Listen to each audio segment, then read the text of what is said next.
And now you're joined by middleweight champion in Cage Warriors, Matthew Bonner, who defends his middleweight belt for the first time at Cage Warriors 131 on December 10th against Djati Melan. Matt, you've had a few months now to settle down as the champion. How has it been being a champion now? Is it any different, your life, to how it was before, or is it just the same? I don't think it's different in terms of, how people treat me or anything like that. I think, the hardcore guys know who Cage Warriors are, but it's not like I'm going to get stopped anytime soon in, Orton Town Centre and being asked for autographs or anything like that. But in terms of me personally, I enjoy being champ and obviously having the belt at home and stuff. That's really nice. But like I say, it's not really. I'm not stopping signing autographs or anything like that at the moment. Have you recognised any kind of changes in terms of being stopped for autographs, or does that not really happen around your area at all? No, I think it's a bit of a strange one, Warrington. It's kind of Warrington is bang in the middle of Manchester and Liverpool. Back in the middle of the two big city centres.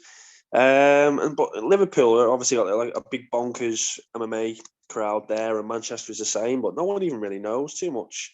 I mean, Warrington, that they've got. I don't know whether it's a big deal or anything. They've got a world champion there. It just doesn't really register, which is fine. I'm quite happy to keep it low key and whatnot, and just enjoy training and getting on with that. And I don't really want to be a superstar or anything like that. I never joined the sport for that by any means. So quite different to Paddy Pimblett in a way. You prefer the private life. Yeah, definitely. I mean, he's gone bonkers and good for him. He does deserve everything he's getting, but Paddy's a huge personality, and he can bounce off people and be signing autographs and whatnot. Where I'm a little bit more laid back, and I like to stay a little bit more quiet and do my talking in the cage, I suppose. And now you have the title, and you're known as the champion. Do you feel like there's any more pressure for you to defend the belt than there was for you actually to win the belt? No, I think this is what I came to realise about 3 or 4 fights ago. Was there's always going to be pressure. It's just a different pressure. If you lose one fight, then there's more pressure for the next one, because then you lose two and then you're in trouble. Or you win the belt and there's pressure. Then there's pressure to defend the belt, and there's pressure if you go up to the UFC.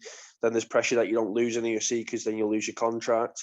So I think if you face too much by the pressure, I think that will. I think you'll just smash it. You just won't enjoy your career, and that's certainly something I've want to do now, is enjoy the training camps, enjoy my career while it lasts, and not get too tied up into pressure and the stress of competing.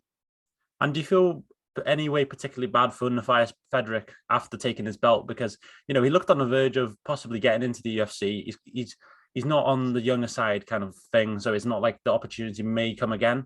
Do you feel bad in a way that you've took that from him, or does it not? It's just business. It's a strange one, that, because Natius did an interview for Sky Sports. I think it was just after the weigh-in, and I was watching it afterwards, and he was saying he ended up crying and saying, my mum's been a massive part of my career, and it was quite sweet. I kind of got caught up in it. I thought, he's a really nice guy, actually. I kind of feel sorry for him. And then his next sentence was, but I'm going to absolutely smash Bonner's face to pieces and stuff. And I thought, I nearly got caught in then. And obviously he's a super intense character. I think the reason, the way I distinguish Frederick from all the other guys I fought, is every other guy I've ever fought wants to win the fight, and they'll do that in the first 10 seconds of the first round if they want to, or if they can. Where Frederick absolutely wants to do damage. I think with him, winning the fight is secondary to smashing you to pieces. He wants to knock you out in violent fashion. He wants to hurt you. He got caught up in throwing that illegal knee, and he knew exactly what he was doing there. So I've kind of run short a little bit for sympathy for Frederick, because I do think he's in there to absolutely smash you to pieces. I don't think he would have been too sympathetic for me if I'd have lost. So I'm not really going to reverse that either. And something I noticed particularly early in that fight is, as soon as you got Frederick down in that first round, you were putting the pressure, with your shoulder, kind of in a Von Flue choke kind of fashion. Was that something you were trying to do, or were you trying to move into like an arm triangle?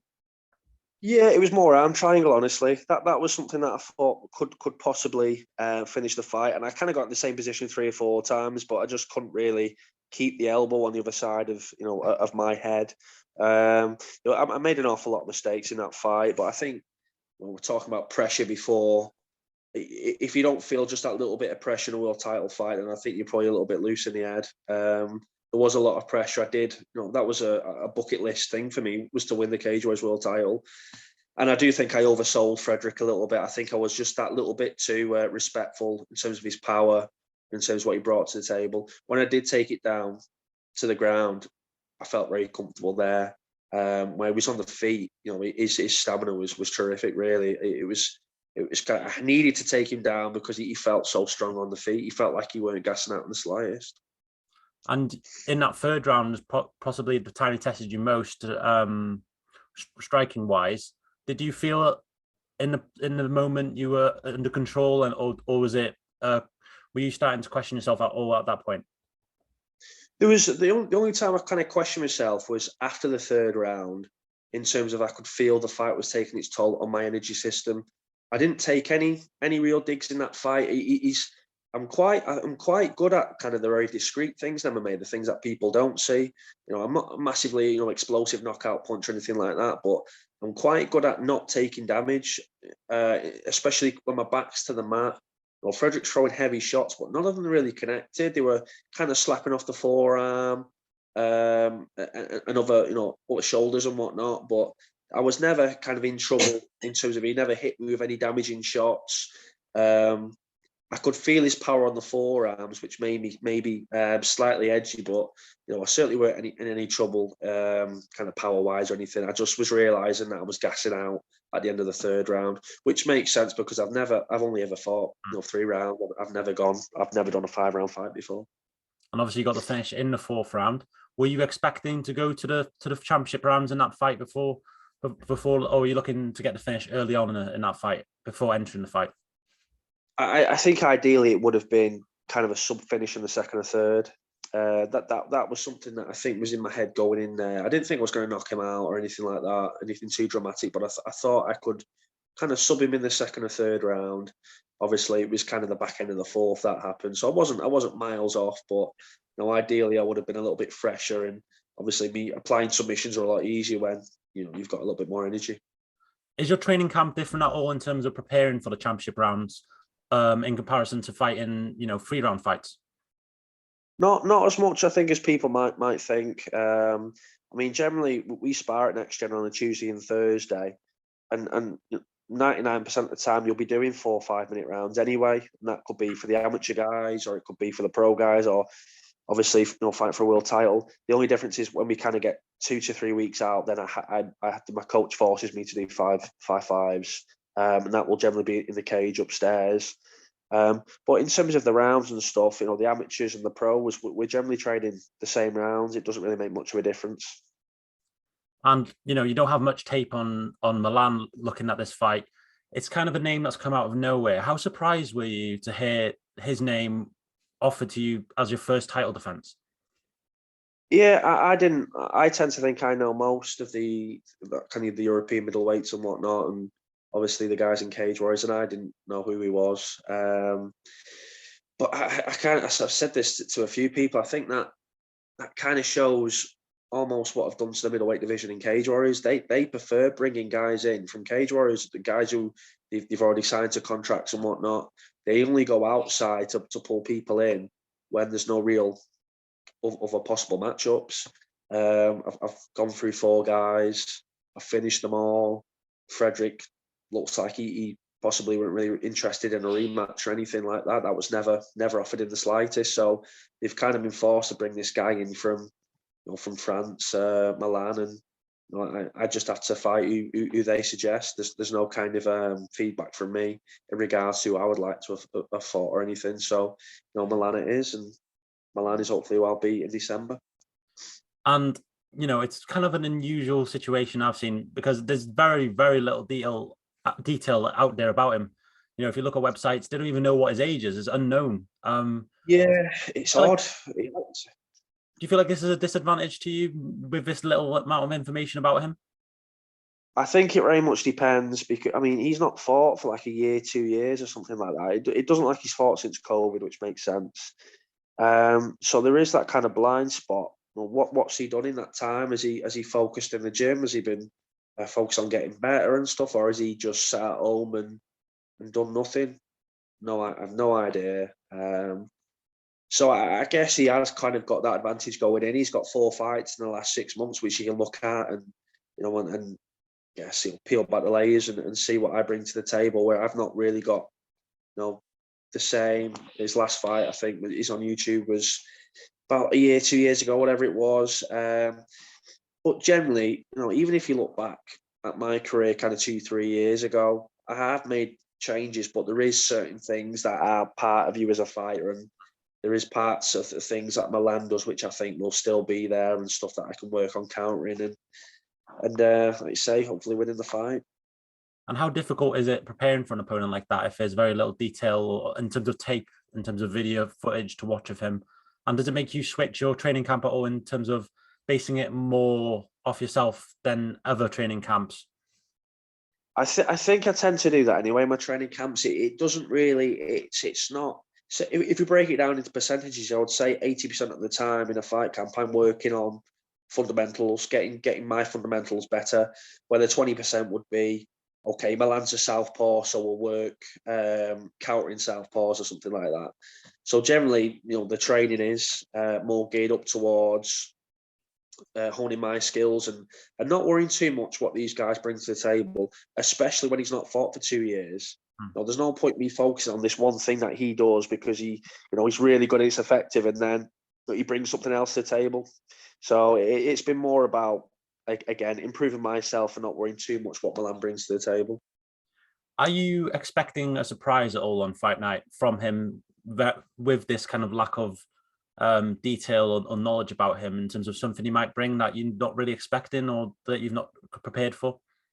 Not really. I think you have to kind of remember what he's walking into. He's not fought for, I say, a couple of years. He's coming in for a world title fight. He's coming into he's a tourist. He's coming into enemy territory. I think with those pressures, I think he will revert back to his fundamentals, which are kind of elusive footwork, very passive in his striking, explosive in his takedowns. I think we will kind of see the same. My guess is we'll see the same Milan, maybe more. Maybe he's a little bit more aggressive with his submissions going into his grappling and whatnot. But I tend to think this is going to be like a kind of a gritty, scrambly fight. I don't think he's going to bring anything fantastic in there that I've not already seen in his previous fights. And, a lot about your turnaround, your story of becoming the champion has happened during the pandemic. No fans there. It's a big part of your story as well. And now you're fighting in front of fans for the first time, and it'll be in your title defense. How excited are you to show the best version of yourself in front of fans? It is exciting. It is exciting. Like I say, we've been at least 4 events now for me where there was no fans. I wasn't part of the last show in October where that was the first time they brought fans back into the York Hall. So that is exciting. That's another thing I've kind of, we get used to these things. Like, there's no crowd and we can walk around the stadium where we want and we can do what we want. But now obviously there's going to be, a few thousand people in there. So it'd be interesting. Again, that's a little bit uncertain. It's not something that's kind of really entered in my mind too much, but how am I going to react when there's a little bit, again, going back to pressure, I've got family coming down, I've got friends coming down to watch. Does that pressure make a difference? Will it affect the outcome of the fight? I would guess no. I think once you're in there, you realise it's you, the guy, and the referee, and away you go. But we'll see. We'll find out on the day, I guess. Are you expecting any kind of shock for yourself, in that first round, maybe just to calm yourself down, or because the opponent hasn't fought in 2 years and, very much the same situation for him, again, gives you kind of reassurance in a way that, you're both going to maybe have a bit of a shock? Yeah, I think it's going to be a tricky one. I'd love to kind of have, say, had more footage and to have broken down a little bit more and to know what we're coming into, but we just don't. I think me kind of deep down, if I could have, I guess it would be he's going to come in and be very passive, and it's going to be up to me to push the pace of the fight. That's what I suspect. I'm sure he knows it's a it's a 5-minute fight, and I'm sure he's getting very fit for that. He might come in and try and grapple with me straight away and try and tire me out and then expose me in the later rounds. I'm not expecting any too much kind of dynamic striking or anything like that. I don't think he's got too much power. I think fighting a southpaw can be tricky, but that's not really affected me too much this camp so far. I've never really fought a southpaw before. I fought, in fact, the second guy I ever fought against was a southpaw, Bobby Pallett. But apart from that, I've not really had too much experience with southpaws. But again, during this camp, I've gone. Obviously, we've made an effort to fight more southpaws or to spar more southpaws, and that's not really been too much of a concern at all. Landing strikes in the southpaw, so it's a strange fight. It's one that I've never really experienced this level of uncertainty before. But it's not really, again, it's not really stressing me out or anything like that. What happens in there happens, and I'll do my best to manage it when I'm in there. Yeah, southpaws are quite, unique in a way. They're very, very rare. Is that something that has took time to kind of find training partners that fight southpaw? Have you had training sparring partners who are typically not southpaw fighting in a southpaw stance? If you understand what I mean. Yeah, I think looking with next and everyone is so high level, a lot of them will change stances anyway. Okay. So what we're kind of seeing, it's something I don't do. I don't go into southpaw. I'm a strong orthodox fighter, but some of the guys there, especially the lightweight classes, they've got to a level where they can just kind of flow into southpaw or orthodox. We're seeing this a lot more common now in MMA. It's a lot more kind of a dynamic sport than maybe boxing or Thai boxing. So I've got at least 4 to 5 training partners who can flick between orthodox and southpaw. I've got training partners, at least 2 training partners that I can think off the top of my head, which are purely southpaw. And it's not been this big dramatic, oh my God, I can't land shots, or oh, this is bizarre. It's not really come up. It's I think with the southpaws, it's more of an exposure issue. It's like you said, southpaws are rarer in the gym, so you don't really come up against them that very much. I've been lucky where I've come up, I've got plenty of guys in the gym who can fight in southpaw or purely southpaw. So it's not really been that big switch for me at all. And I've heard that you plan to move down to 170 after this fight if you do succeed. What was kind of the motive behind that? Why have you saw that as a potential move? I think for me, I mean, my goal obviously was to win the world title and then move up to the UFC and whatnot. But now it kind of, when you're defending a world title, you're defending something that you've already got, and that kind of almost takes the appeal away. If you understand what I'm saying there, I'm already world champion. I've got that. I've got it at home. I can wear it around the house naked if I wanted to. You know what I mean? I've got it, but getting something else, adding to that's something that kind of lights a spark a little bit. I can make 170. I'm pretty sure about that. I can be quite big for the size, but what I do find myself doing is I'm eating my way up to the size. It's like outside of camp, I'm walking around 87 kilo, and I used to cut down to 77 from like 85, 86 kilo. So it's a possibility. I do think that what we mentioned before about them bringing in all these outside middleweights, that it's because the division is quite limited at the moment. There isn't a big thick division of guys. Where I think if you look down at a welterweight, you've got the Figlat, you've got Kent Cockman, you've got Reece McKee.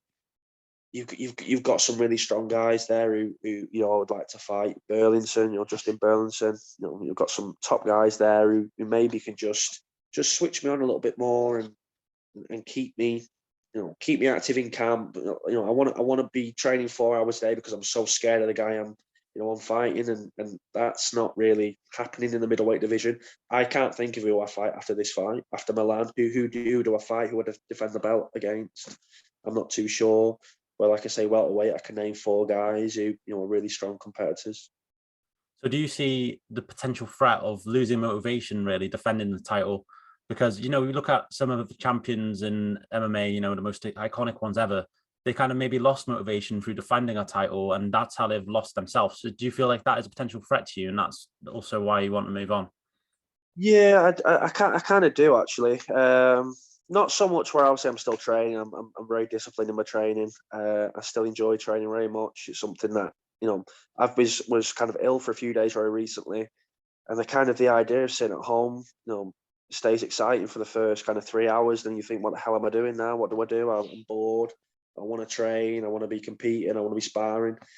So yeah, I do think you need new challenges in this sport. You need people who are going to switch you on, who people are going to threaten you, and then you get better as as a point for that. You want to get better because Reece McKee's really fit and he punches hard, so I'm going to make sure I spend a little bit more time on my boxing, or I'm going to get really good, a really strong double leg to take him down, or Justin Burlington's really good, so I'm going to do this, and this. With this Milan, that's not really been the case. I've got better at scrambling. He doesn't really offer that any massive levels of threat, and that's not to say he's not a dangerous opponent. He is, but it's for different reasons. Milan, he's not dangerous because he's going to knock you out. He's dangerous because he's just going to kind of be patient and waste the rounds, and that doesn't really kind of get you out of bed in the morning. Whereas some of the fights down in welterweight, absolutely, you would have to be switched on to beat those guys. And there's another reason behind the potential move to 170 is, strengthening your case towards a move to the UFC as becoming a double champ, because, we've seen it in the past of how, as soon as someone's become a double champion in Cage Warriors, they've gone on to the UFC. Sure. Yeah, that is, again, like you've mentioned, that is a big attraction of going down there. I think if I won, defend my belt and move down to welterweight and win the belt there, and I don't get signed to the UFC, I wouldn't really know what else to do then. That to me says I'm the top guy in Europe who you've not signed yet. And if they don't sign me, then I may as well just give up in terms of the UFC aspirations. But that's something I can't do any more than that. I think when I do win that welterweight belt, I think that again that waves a big red flag in front of the UFC and says, "Come and get me," because I'm ready for for more challenges. Have you assessed how difficult the weight drop would be to 170 yet, or is that something you're going to look at doing if you're successful on December 10th? That's something I've already kind of looked at. I was quite lucky in a way. When I was every single kind of weight cut that I do, I always note down and I kind of keep track, and I can say, I'm 2 weeks out. When I was fighting Frederick, I was this weight at this time. I'm behind or I'm in front or whatever. I'm I am quite diligent in writing down notes and whatnot. So I've still got the welterweight cuts from must be at least 3 years now. 3 years ago, the last one being Fleminas and Madas Fleminas. Yeah. So yeah, I do think it will be a challenge to drop to welterweight. I'm not sure how much of a challenge it will be, but I do for middleweight, I don't go in the sauna. I don't do any salt baths. I essentially run the weight off. I sweat it out. I sweat the weight off. Where in terms of welterweight, I will need to be extremely disciplined. The diet will have to be cleaned up. There'll be possibilities of doing more of a water load and then losing the water and whatnot. So, but again, that's something for me that's exciting. That's something for me that I'm looking forward to after Christmas, where I can get stuck into that. And it will be miserable when I'm doing it, but it's also, it gives you that little bit of a buzz of, am I going to be able to do it? Am I going to be disciplined enough to be able to drop that weight? So that's an exciting prospect for me. And one name that has popped out a couple of times is Reece McKee. Is that who you'd ideally like to face at 170? I would, and he's been to the UFC. He wasn't as successful as he wanted to be, but he's still got that on his ledger. He's still been to the UFC and whatnot. He had a tough time of it. He went against Cam Hamzat and whatnot, and that's unfortunate for him. But I think that would be a very exciting fight. I don't think you could have a boring fight with Reece McKee. He's very high level. I do think there's gaps there as well that we can exploit. So yeah, that is the name that jumps out to me, the name that I've mentioned previously. But obviously, we need to get this middleweight bout out of the way first. I'm just looking at the options in middleweight because, as you said, there's limited options. But looking at some of the names, Cal Stewart, Christian Duncan, or Mick Stanton, for example, who do you see stepping up after this fight in terms of the next name in the middleweight division? I think Kyle Stewart, he lost his last fight on Cage Fury, so that kind of wipes him out, which I felt was a shame because I wanted to fight him, and I rated Kyle Stewart as well. I think he's a really good fighter. Mick Stanton, well, the problem with Mick is that he's lost 3 of his last 4 fights. That I've said this quite a few times, there's no big kind of Cage Warriors conspiracy trying to stop Mick from being champion or anything. I'm certainly not running away from Mick Stanton. It's just that he's not won enough fights. That's it. If Cage Warriors came to me after this and said, "We want you to fight Mick Stanton," I'd be sound okay. That's fine. You know, and there's a little bit of drama there, which again would be exciting to exploit, and that would hype the fight up. So the mixed stand-up fight would be fine. Christine Duncan, I think he's going to be one of the next big players in the middleweight division. His fight in December has just been postponed. Is the guy, the Frazier, he's out with injury for some reason, so that's a shame. But I rate him very well. I watched his fight today, actually, his second fight versus Will Curry. I think he's very good. I think he's quite a challenge. You know, he's 25-year-old. He's obviously got like a unique striking style and whatnot. So I think he'll come into his own in, you know, another fight or two. I think out of those three that you suggested, I think Duncan's got the possibility to be the best out of the three. I just think he's a little bit green. I think he's like 4-0, 5-0, something like that. I think he needs a good 2 more fights maybe. But yeah, he's good. It's not as there's guys there. It's just that there's not guys there yet. Like Stanton needs 2 more wins at least. Duncan needs to get this fight back with this Frazier character and finish that one off. And Kyle Stewart's a little bit in the wilderness now because he lost his last fight. So we'll see what happens after this fight. But I'm certainly not kind of turning down names. I've never done that. I never will. And looking at Carl Stewart, for example, with the crossover from the US, it brings a bit more options in terms of also the potential to fight in the US and defend his title there. I saw you posted a meme about Carl Stewart. I believe, was it before his recent loss? I'm not too sure. But, is there personal hatred between you two, or is it just kind of a bit of banter? For me, there's no personal hatred. It's just banter. It's just making a few people laugh, hopefully, on social media. And I think it's probably the same for him as well. He obviously wanted the Cage Warriors belt because that's an easy trip to get to the UFC. And so I don't kind of resent him for calling me out and stuff. I think, all power to him. Come and get your chance. I know he's 35-year-old now. He wants to be, edging towards getting back to UFC and making his final run on it. So if he thought calling me out was going to get him one step closer to that, then I say good luck to him. And I think when he lost, I thought it was a shame because I'd have liked to have fought him and there would have been a good build up to that fight, but it just wasn't to be. And just looking at your journey, after your loss to Madras Flaminas, you were 4-5-1, I believe. It's rare to kind of see in a story like this. What would you say your turnaround is mainly down to? I think it's what we talked about before in terms of pressure. My attitude to that was the complete opposite. I cared so much about succeeding that, in an ironic way, it would make me lose because all this pressure of success and, oh my God, what if I lose? And, I've never lost on my record and this isn't how I wanted it to go. And, I'm so embarrassed because now everybody knows I've lost again and whatnot. And after the Jamie Richardson fight, it was very much, listen, this is probably end of the road, Cage Warriors terms, if I lose the next fight against George Smith. So take away the pressure and just fight for yourself and do it because you enjoy it. And I really, really enjoyed that fight. Kind of walking in, I was pleased because I wanted to be there. And that's a massive part of this sport. You have to want to be in the cage at the time. And most fighters, hopefully if you listen to this will understand that. When you get to a show sometimes, it's like, God, what am I doing? Why am I doing this again? I could just be watching a teammate and be in the audience and be enjoying the fights, but you've got to want to be in there or want to get in there and win the fight. But kind of, again, the pressure of losing and going on this losing streak and whatnot, that kind of held me back an awful lot of the way, which is why I'm so kind of relaxed about fighting now.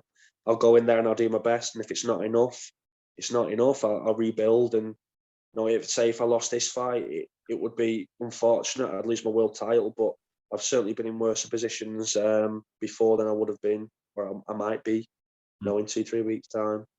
You talk about the worst positions you've been in. Did you always believe that you would be a champion in that after even that loss against Flaminas? Did you know you'd always turn it around and become a champion? I probably not. It's quite tough to say. It's hard. I don't know. It's a tricky one. No, it wasn't even Madras Flaminas wasn't even the worst part. It was I lost my first 2 pro fights. That was an absolute disaster. That was something that obviously you never wanted to happen. And I look back on that now and wonder, why I carried on. And maybe I should have just thrown the towel in then at the time. So probably not, but there was obviously something deep down keeping me doing it. I think I'm lucky in a way that I've got no other like pulls in life. There's nothing else which I get out of the bed for. If there was, say I was, a really good guitar player, or I was a fantastic, artist or something like that, maybe I would go and spend more time doing that, and that would pull me away from the fighting. But there was nothing, everything. I've been fighting since I was 10 years old. That's when I first started, and there was nothing else. There was no other passions. So I had to go all in on MMA or martial arts, because there was nothing else that attracted me in life, really. No other, say, passions or things, or a job that I really enjoyed doing. It wasn't the case. I'm just looking at that particular part of your career. The first two career losses. Where was your kind of head at in terms of at that moment in time? Was it at a low, or were you still kind of keeping yourself motivated to turn it around and make your dream happen? Again, tricky. I remember the first time I lost, it was against Musa Ashlani. I think it was in Manchester, Victoria Warehouse. I remember just going home and and being really upset and crying and sitting on the end of the bed and thinking, what do I do now? And then the second fight that I lost, I was so upset I couldn't even cry. It was like almost like I was in shock. And then I remember getting an offer from Paul Reed. He was running the Cage Warriors Northwest Academy at the time. And he said, I've got another fight if you want it. And I remember taking that fight without even looking at the guy. It was James Sheehan, Irish kid. And then I didn't watch any tape on James Sheehan for about 6 weeks. And then I ended up watching it kind of a week, 2 weeks before my fight, watching him, and he was like the #1 amateur in Europe at the time. And I was thinking, I've made such a big mistake here. He's better than the other two guys I've lost against. But again, it was that same attitude kind of after after the Jamie Richardson loss, before the George Smith fight, where I thought, what, you may as well just go in there and do your best and see what happens. And it was that attitude again which saw me win that fight. And then my career went a little bit better, and then it went rocky again, and then it went better again. So yeah, so it has been a bit of a roller coaster, but I wouldn't have it any other way. I always say there's plenty of guys out there who have fantastic records, and in a way, obviously, I wish I was one of them, but there's not a lot of guys out there who have been through what I've been and they've managed to win a world title. So I guess I'm slightly unique in that way. Fighting out of Next Generation as well, how instrumental have they been in kind of your journey to becoming a champion? Yeah, so that's another reason, obviously, with Next Gen, why my career trajectory is, it's got a lot better. The standard of coaching, the standard of sparring partners is extremely high there, and that was probably the best decision I could have made, was going there. I was a little bit foolish earlier on in my career. I was almost kind of, I don't know if coaching myself is the right thing, but I was kind of decide, I'll go and do some jiu-jitsu on a Tuesday. I'll do some S&C. I'll do a little bit of squatting today. It was kind of there was no schedule. There was no application of it's sparring Tuesdays, Thursdays, it's wrestling Wednesdays, Fridays kind of attitude. And obviously, when I went to Next Gen, the schedule was in place. You have coaches there who have been to the UFC, who have got UFC fighters, who have had world champions previously. So obviously, all this helped to making to transcend into being a world champion. Do you feel like your success and the other fighters coming and fighting out of that gym is kind of helping, them build their name and potentially being known as the best, MMA gym in the UK? I do, and that is, everyone wants to belong to something. Everyone wants to say I'm blue team or red team, or I'm Manchester United or I'm Liverpool, and I'm Next Gen, and hopefully, I think again, it's a bit of a roller coaster ride.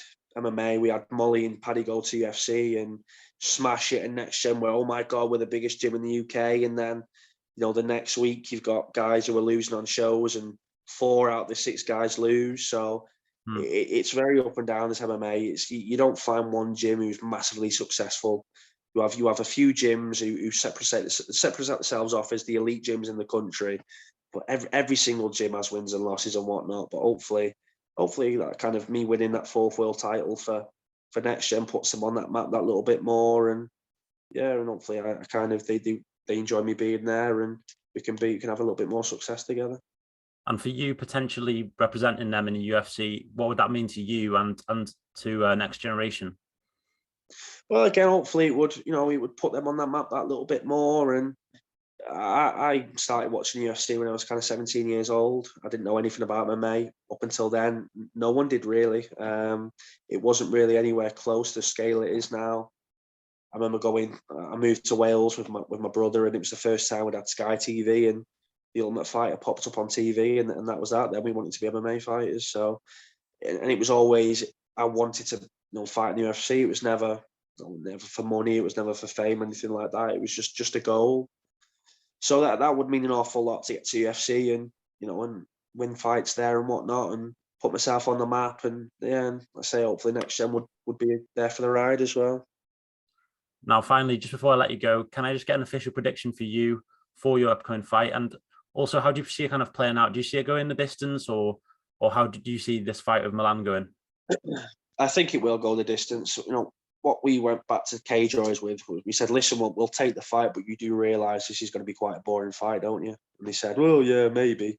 So it's. I think it's going to be. I don't know if boring's the right word. I'm probably not selling the fight as much as it should be, but he's very passive. He's very standoffish.